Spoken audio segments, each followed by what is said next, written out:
Imagine you are standing at the edge of the world. There is nothing around you but black water and gray sky. The wind is so loud it sounds like screaming. The rocks beneath you are sharp and wet. And somewhere behind you, inside a lighthouse that should be shining its light across the Atlantic Ocean, there is only silence. You open the door. The table is set. Food is still sitting in the bowls. A chair has been knocked over and nobody picked it up. The clock on the wall has stopped. And the three men who were supposed to be here, the three experienced, professional lighthouse keepers who had worked in some of the most dangerous locations in the British Isles, are simply gone. Not a single footprint leading away. No sign of a struggle. No blood. No note. No boat. No bodies. Gone. This is not a ghost story. This is not a legend or a fairy tale or something whispered around a fire to scare children. This happened. It was investigated by real authorities. It was written about in real newspapers. And more than 120 years later, no one, not a single person on this entire planet, has been able to fully explain what happened on the Flannan Isles on the night of December 15th, 1900. Let me take you there. The Flannan Isles are a small group of rocks sitting in the Atlantic Ocean, about 20 miles west of the Outer Hebrides off the northwest coast of Scotland. There are 7 main islands in the group, but most of them are barely more than jagged rock jutting out of the sea. The largest island, Eilean Mor, is the one that concerns us. It is small, it is steep, it is windswept. And for centuries before the lighthouse was ever built, local fishermen refused to stay on the island overnight. They believed something lived there, something old, something that did not welcome human visitors. The old Gaelic name for the islands translates roughly to the other country. Not another country in the way we think of borders and maps. Another country the way you might describe a place that exists slightly outside of the world you know. A place where the usual rules do not apply. The islanders had stories. They talked about strange lights seen moving across the rocks late at night. They talked about men who had gone to the islands alone and come back changed, quieter, eyes unfocused, unwilling to speak about what they had seen. Some men, they said, never came back at all. Now, reasonable people do not put much weight in old folklore. Reasonable people look for logical explanations. But here is what is interesting. Here is the part that makes even the most rational minds pause just slightly. Every single one of those rational explanations, when applied to the Flannan Isles mystery, falls apart. We will come back to that. But first, let us understand exactly what was supposed to be happening on Eilean Mor in December of 1900. The Flannan Isles Lighthouse was brand new. It had only been operational since December 7th of 1899, barely a year before the disappearances. It was built by the Northern Lighthouse Board, the organization responsible for maintaining lighthouses along the Scottish coast. The lighthouse was considered an engineering achievement. It sat 330 feet above sea level on the highest point of the island. Its light could be seen for miles across the open Atlantic, guiding ships through some of the most treacherous waters in the world. Running a lighthouse in 1900 was not a simple job. These were not automated machines. Someone had to be there, around the clock, keeping the light burning, recording weather conditions in official log books, watching the sea. The keepers rotated shifts. There were always meant to be at least 2 men on the island at any given time, usually 3, so that someone was always awake and attending to the light. The 3 men assigned to the Flannan Isles Lighthouse in late 1900 were James Duckett, Thomas Marshall, and Donald MacArthur. James Duckett was the principal keeper. He was 43 years old. He had been a lighthouse keeper for decades. He was known as calm, dependable, experienced, exactly the kind of man you want in an isolated and dangerous posting. He had a wife and 4 children. He was not the kind of man who simply disappeared. Thomas Marshall was the first assistant keeper. He was 28 years old. He was described as a reliable and steady young man, still building his career in the lighthouse service. Donald MacArthur was the occasional keeper, a substitute filling in while the regular assistant keeper was on leave. He was older than Marshall, also experienced, and had worked in rough conditions before. These were not fragile men. They were not careless. They were professionals trained to handle isolation, harsh weather, and physical danger. The Lighthouse Board did not hire people who panicked easily. They were last confirmed to be alive and operating normally on December 15th, 1900. The light went dark sometime around the night of December 15th. And nobody on the mainland noticed right away, because it was winter, because the weather was terrible, because ships in those waters knew the conditions were rough, and the darkness of a lighthouse on a single night might have been attributed to the storm. It was not until a supply ship called the Hesperus arrived at the island on December 26th, 11 days later, that anyone went to investigate. 11 days. Think about that for a moment. These three men had been missing for 11 days before anyone even tried to look for them. And when the Hesperus arrived, what they found was something that would haunt everyone involved for the rest of their lives. The relief keeper aboard the Hesperus was a man named Joseph Moore. It was his job to go ashore first. This was routine. He had done it many times before. Captain Harvey of the Hesperus fired rockets into the air to signal their arrival. No response. He sounded the ship's horn again and again. The island sat silent. Moore went ashore alone. He walked up the steep path from the landing dock toward the lighthouse. The gate to the entrance was closed but not locked. The outer door was closed. The inner door was open. He stepped inside. The kitchen was in order, mostly, but on the table there was a meal laid out, a meal that had clearly been prepared and then simply stopped. Some accounts say the food was still there untouched in the bowls. Some accounts say it appeared that eating had begun and then been abandoned mid-meal. What every account agrees on is this. There was an overturned chair, one chair knocked over onto its side, as if someone had stood up suddenly and violently, and never came back to pick it up. The fireplace was cold. The clock had stopped. Moore searched the lighthouse. He went up the stairs. The light itself was in order. The lens was clean. The mechanism was wound. Whoever had last tended the light had done so carefully and properly. But no one was there. He searched every room, every corner. He went back outside and searched the island. 3 men vanished, as if the island had opened its mouth and swallowed them. When Moore came back to the ship to report what he had found, Captain Harvey recorded his own observations and sent an urgent message to the Northern Lighthouse Board. An official investigation was immediately ordered. The man appointed to lead that investigation was Robert Muirhead, a superintendent with the Northern Lighthouse Board who had actually known all 3 of the missing keepers personally. He had, in fact, been the one to assign them to the posting. He arrived at Eilean Moore shortly after Moore's discovery and began a careful, methodical examination of everything on the island. What he found in the lighthouse logbook would raise more questions than it answered. The logbook entries from the final days are some of the most discussed and debated pieces of evidence in the entire mystery. And here is where things begin to get deeply strange. The final entry in the lighthouse log was dated December 15th, 1900. There may also have been a series of rough notes kept during those last days. Some researchers have cited what appear to be unofficial entries describing the mental and emotional state of the keepers in those final hours. These notes describe something profoundly disturbing.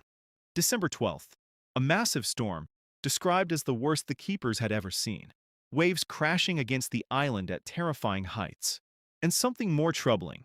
One of the men, Thomas Marshall, the young first assistant, was apparently weeping. And James Duckett, the veteran principal keeper, the calm, dependable man who had seen everything, was reportedly in a state of silent prayer. Let that sit with you for a moment. James Duckett, decades of experience. What does a man with that much experience have to be afraid of? December 13th. The storm continues. All 3 men are described as distressed, afraid, but working, maintaining the light, doing their jobs even while something they apparently could not or would not name specifically, was terrifying them. December 15th. The final entry. A single line indicating the storm had eased, and then nothing. Now, here is the detail that makes this even more puzzling. When investigators checked weather records from the mainland and from other ships in the area during that period, there is no record of a storm of the severity described in those logbook entries. The weather was rough, but not catastrophically so. Not the kind of storm that would cause experienced men to weep and pray. So either the logbook was describing something real that outside weather stations did not capture, or the men were responding to something that was not a storm at all. There is a third possibility, and it is perhaps the most rational one. The storm they described did come, but it came later. On December 15th, a massive wave, far larger than the island usually experienced, may have swept across the western landing and taken all 3 men in a single catastrophic moment. This is the official explanation. It is logical. It is physically plausible. Rogue waves in the North Atlantic are real and documented. They can appear with almost no warning. A wave of sufficient height and force could sweep men from the rocks without leaving any obvious trace. But there are problems with this explanation. If a wave had taken all 3 men at once, they would have had to be at the western landing area at the same time. But Lighthouse protocol specifically required that at least one keeper remain inside at all times. The whole point of having 3 men at a station was so that someone was always watching the light. For all 3 to be outside simultaneously would have been a serious and deliberate breach of procedure. James Duckett was not the kind of man who breached procedure. Furthermore, investigators found something odd at the western landing. The iron railings along the path had been bent, not broken off. Bent, as if enormous force had pushed against them from the sea. A large rock, estimated to weigh more than a ton, had been moved from its original position on the cliff and carried approximately 15 meters from where it had been sitting. The rope storage box had been partially torn away. This level of damage is consistent with a wave of extraordinary force. But if such a wave struck with enough force to move a ton of rock, it would have been visible for miles. It would have been logged by other ships. And there is no record of a wave of that magnitude. Robert Muirhead, in his official report, ultimately settled on the rogue wave theory. But even in his own words, you can sense a man who is not fully satisfied. He concludes, essentially, that this is the most logical explanation, which is not the same thing as saying he was certain it was correct. In 1912, a poet named Wilfred Wilson Gibson wrote a poem about the mystery called Flannan Isle. It was widely read and widely discussed, and it helped cement the story in the cultural imagination of Britain and beyond. Gibson's poem was atmospheric and haunting. It leaned into the mystery, into the eerie image of the cold, uneaten meal, and the overturned chair. The poem was also not entirely accurate. Gibson dramatized certain details, adding elements that were not in the actual reports. But the poem's power was in capturing something true, not in the factual sense, but in the emotional sense. The feeling of entering a space where people had been and were no longer there. The specific horror of ordinary objects left behind by people who will never return to claim them. Over the decades and into the 21st century, the theories have multiplied. Some of them are rational. Some of them are not. Some of them are deeply uncomfortable to think about, not because they are supernatural, but because of what they imply about the limits of human understanding. The rogue wave theory remains the most accepted, but as we have discussed, it has problems. The meal on the table. If a wave had come suddenly enough to take all 3 men outside, who had set the table? Had someone been preparing a meal and then run outside, leaving the food behind? Or had it been laid out hours before? Another theory suggests that one of the keepers went mad. Isolation does terrible things to the human mind, and lighthouse stations in the early 20th century were not exactly equipped with mental health support. The theory goes that one man had a breakdown, a violent one, that he killed the other 2, disposed of their bodies, and then threw himself into the sea. But there is no evidence of violence in the lighthouse. No blood, no signs of struggle inside. The lighthouse was in order. A third theory, and this one is darker, suggests that whatever the keepers experienced was not a storm, not a wave, and not madness. That the distress in the logbook was the response of rational men to something genuinely incomprehensible, something they saw that they could not explain, and that ultimately, whether by choice or by force, that something took them. This theory has no evidence to support it, but it has also never been disproved, because you cannot disprove the absence of an explanation. What we do know, what the historical record makes absolutely clear, is this. The lighthouse on Eilean Moor was restaffed after the investigation. New keepers were posted. The lighthouse continued to operate for decades. The keepers who served there afterward described the island as profoundly unsettling. Not dangerous, not violent, just wrong in some way that was difficult to articulate. A persistent feeling of being watched, of not being alone even when you were alone. In 1925, a replacement keeper stationed at Flannan reported seeing lights moving on the island during his shift, lights that were not from any source he could identify. He logged it officially. The sighting was recorded and filed and quietly forgotten. The lighthouse was automated in 1971. After that, No human beings were required to live on Eilean Moor.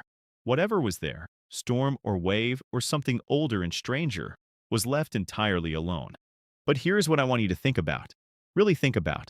We live in an age where we believe, broadly speaking, that everything has an explanation, that the universe operates according to rules, that if we look hard enough, we can find the cause. And for most things, this is true. For most things, the rational approach works. The scientific method works. Evidence and logic and careful reasoning work. But what do we do with the Flannan Isles? What do we do with a case where the physical evidence points in multiple directions, where the documentary record raises more questions than it answers? What do we do with the fact that a veteran lighthouse keeper, a calm, steady, experienced man, was reportedly weeping and praying in the days before his disappearance, and that the thing he was weeping about left no physical trace? The honest answer is, we don't know. We don't know what to do with it. And that is precisely what makes it terrifying, because we are accustomed to mysteries that eventually get solved. We are accustomed to cold cases that forensic science eventually cracks, to disappearances that yield bodies, to unexplained events that find their explanation in human psychology. We expect the universe will give us answers. Eilean Moor has never given us its answer. It has never offered even a strong hint of one. After more than a century of examination, the island has kept its secret perfectly. 3 men went to a lighthouse. The light went dark. 11 days later, a supply ship arrived and found an uneaten meal, an overturned chair, a stopped clock, and no trace of human life. That is all we know. That is all we will ever know. There is a quality to certain mysteries, a specific quality, that distinguishes them from ordinary unsolved cases. It is the quality of completeness. The sense that the mystery does not merely lack a solution, but that it was, from the very beginning, designed to be without one. Every single element of this story has the feeling of something arranged, something intended to be found and not understood, which is, of course, a feeling and not a fact. But it is a feeling that has persisted for more than a century. Robert Muirhead wrote his report. He filed it with the Northern Lighthouse Board. He went home. He presumably never stopped thinking about James Duckett, a man he had known personally, a man he had assigned to that posting, a man whose wife and 4 children were left without explanation or comfort. But on Eilean Moor, the lighthouse keeper's log sits in an archive somewhere, with a final entry dated December 15th. And whatever happened after that entry was written, whatever caused those 3 men to leave or to be taken, has never been added. The story ended, and it ended in the middle. And that is the most terrifying thing about it. The most terrifying thing is the incompleteness. The sense that we are looking at the surface of something whose depths we cannot see and cannot measure. James Duckett, Thomas Marshall, and Donald MacArthur went to a lighthouse on a rock in the North Atlantic and never came back. The ocean knows what happened to them. It has simply chosen not to tell us.